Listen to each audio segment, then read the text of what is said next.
I am the very first champion of America's greatest network.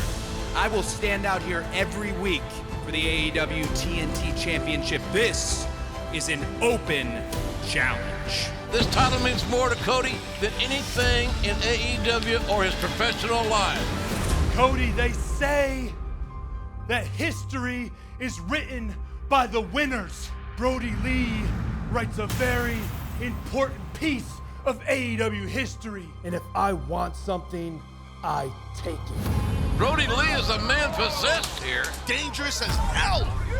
Is it too little, too late? Broke him in half. This is an amazing runaway. He did it! Are you kidding me? Whoa! Are you kidding me? You've created this monster, and now this monster has decided to take over AEW. This is what the Dark Order does.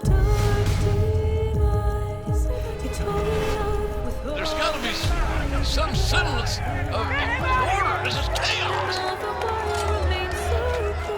The landscape has changed.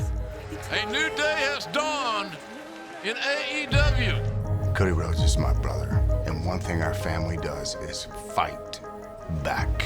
Retribution will be had. He's down right now, but he is not out.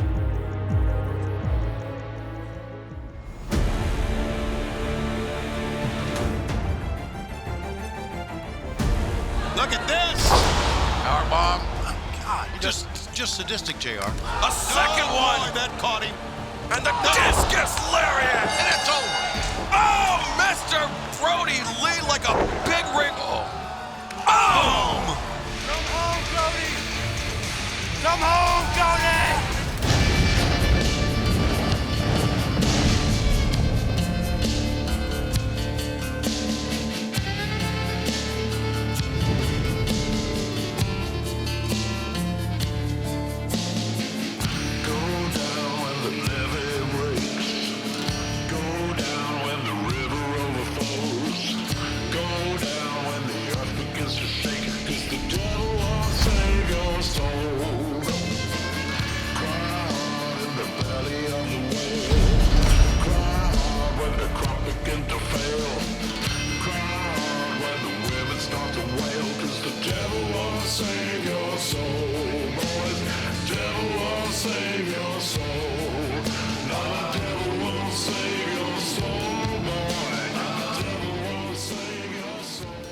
You have been gone for 5 weeks while I've been here doing the work, being undeniable. Cody, you can run on for a long time, but sooner or later, Brody Lee is gonna cut you down. And you, Cody, will have nowhere to run and nowhere to hide.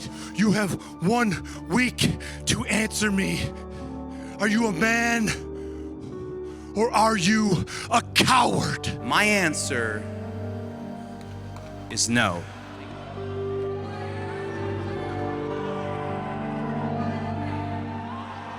No, as in no regrets. No, as in no looking back. We enter much different than we leave. TNT title, dog collar match next week. I accept.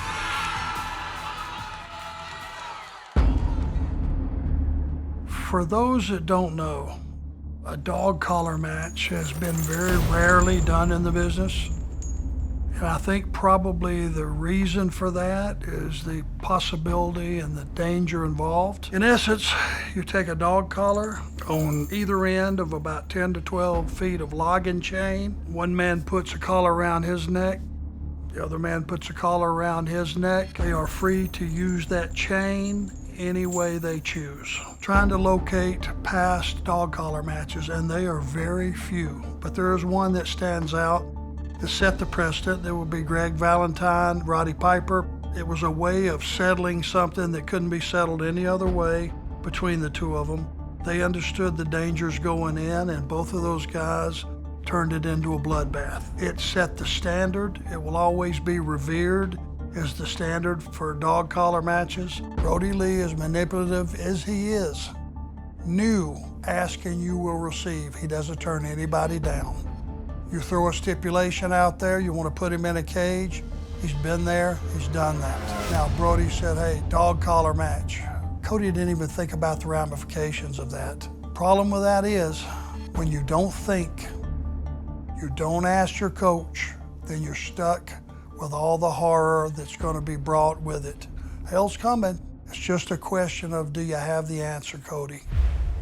Do you truly have the answer to Brody Lee? Because now you're going to be limited. All your skills, all those guts, it's that intangible that you possess. That going out and showing the world that, yeah, I'm Cody. I'm nobody's brother, nobody's dad. As much as he loves them, he's his own man.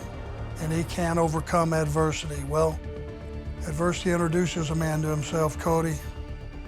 When you look in that mirror, I hope what you see looking back at you is going to be man enough. Because that challenge that you faced the first time is going to be twice as dangerous. God, dare I say it, going to be possibly career-ending. When you step through those ropes, you're not going to win the TNT title back. You're not going back in there because you were embarrassed the first time around. You got to go get your respect. You said it to me, I'm saying it back to you, and I'm not talking about respect to the boys in the locker room. Doesn't matter. I would say it's not even getting Brody Lee's respect that matters. It's getting your own self-respect. I couldn't say no. I wanted to say no. But if you're so confident that you want to be chained to me, that you want me as your baggage, I think that's a mistake. And this isn't some frilly, let's touch the four corners to see who wins this. The collar and the chain is meant to hurt one another. This is pin, this is submission, and it's a bad idea. Brody Lee! Oh, not wait until next week! Cody and Brody Lee teeing off on one another. Oh, let him go. Let them go. Don't get in the middle of these guys. Let them go. Man, what bad blood, what a main event we're gonna have next week. If I can't even hold my own in a regular match, I think Brody's asking himself, what chance do I have being treated like a lowly dog, chained to him? And I think counting me out is the dumbest thing he could possibly do. Is the biggest mistake any wrestler in AEW could make.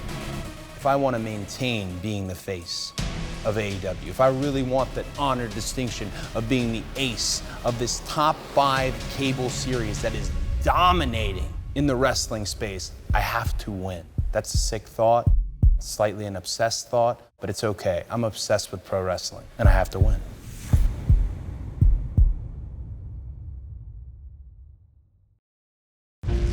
As a big wrestling fan, how can you not look back at the 30 years of Jericho and just smile? When I was way younger, I was in the crowd a lot of times watching him perform. I hope he doesn't see this, but I mean, Jericho's my all-time favorite wrestler. I patterned a lot of my career after what he did. I wear long tights and kick pads because that's what he wore back in the day. Chris Jericho is the reason why we became a tag team. We read his first book, and we both saw the blueprint of becoming a pro wrestler. Chris has a way of kind of creating a moment almost every time he's out there. The man's a genius, and I think my favorite upon favorite moment would have to be... Got plenty of Jericho moments, okay? Definitely when he beat the snot out of Orange Cassidy with a bunch of oranges. Us, together, doing the Jericho hug. Selfishly, for me, my first encounter with him, the 10 minutes I got to have with him, you know, for me, that was my first big moment here. And I think that's something I look back to a lot, and going forward to, I'm sure it'll be something I always remember. I have to say, besides when I pinned him or when I tricked him into giving me a world championship match, had to be watching Orange Cassidy knock him into that big, giant mimosa. Dude came in with one of the best jackets ever. It was lighting up.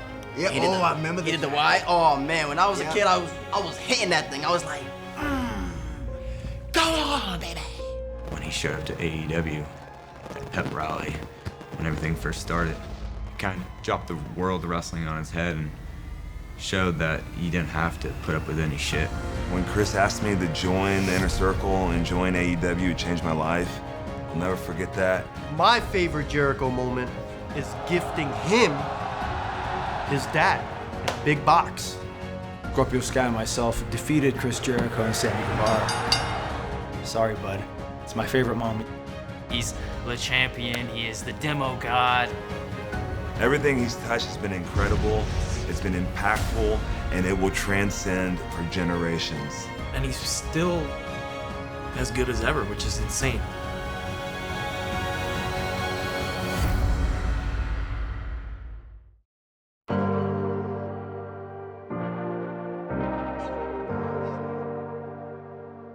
This is a long road. I've known Len Olson, Luther, for almost 30 years, since we had our first match against each other, April 12th, 1991.